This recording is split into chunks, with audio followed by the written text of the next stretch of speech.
আচ্ছা ভাই, তুই বড় হয়ে কি হবি? ডাক্তার হবো। তা ডাক্তার কেন? ডাক্তার হয়ে সকল মানুষের জীবন বাঁচাবো। তা তুই কি হবি দিদি বড় হয়ে? আমি পুলিশ হব, সবাইকে রক্ষা করব আর খারাপ খারাপ লোকেদের জেলে ঢুকিয়ে দেবো। ওরা কি বলছে রে দিদি? এনে তাড়াতাড়ি দুধটা খেয়ে নে, আমাকে একটু পর বেরোতে হবে। কোথায় মা?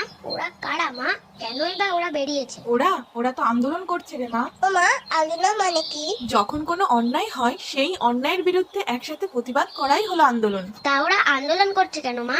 ওই যে একটা ডাক্তার দিদি ভাই ছিল, তাকে কিছু দুষ্টু লোক মিলে ব্যাড টাচ করেছিল। ব্যাড টাচ কি মা? ব্যাড টাচ হলো দুষ্টু লোকেদের ছোঁয়া রে মা। কারো ছোঁয়ায় যদি তোমার অস্বস্তি হয়, যদি খারাপ লাগে, সেটাই হলো ব্যাড টাচ। তাহলে আগের দিন মা আমার বন্ধু হাত খামচে দিয়েছিল, খুব ব্যথাও হয়েছিল, সেটা কি ব্যাড টাচ ছিল মা? আমারও মা, জানো একটা বন্ধু আমার পিঠে কিল মেরেছিল, খুব ব্যথা হয়েছিল মা। সেটা কি ডাক্তার ছিল? না বাবা, যদিও তোমাদের বন্ধুদের ওটা করা উচিত হয়নি, তবে সেটা ব্যাড টাচ ছিল না। কোনো অপরিচিত লোক আমাদের ইচ্ছার বিরুদ্ধে গায়ে হাত দেওয়ার চেষ্টা করলে সেটাই হলো ব্যাড টাচ।